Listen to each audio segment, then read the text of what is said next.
السلام علیکم ورحمۃ اللہ وبرکاتہ۔ سلامتی ہو آپ پر جہاں بھی آپ ہو۔ جن لوگوں کو اسٹون اور پتھری کی پرابلم ہے اور جس کی وجہ سے بار بار پیشاب رک جاتا ہے، ان کے لیے ایک بہت مختصر اور سہل عمل ہے۔ ان کو چاہیے کہ سورہ ہود کی آیت نمبر 41 بسم اللہ مجرہا سے لے کر لغفور الرحیم تک کو ایک پیپر پر لکھ لے اور اس کو تعویذ بنا کر اپنے ناف پر باندھ لے۔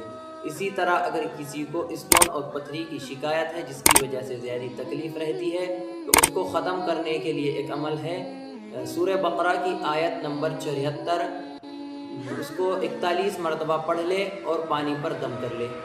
پھر اس کے بعد زیتون، لیمبو کا رس اور شہد تینوں کو ایک ایک چمچ لے اور اس میں سے آدھا گلاس پانی لے کر حل کر لے اور اس پانی کو اور اس دوا کو 15 دن تک استعمال کرتے رہے۔ انشاءاللہ پتھری تحلیل ہو کر نکل جائے گی۔ السلام علیکم ورحمۃ اللہ وبرکاتہ۔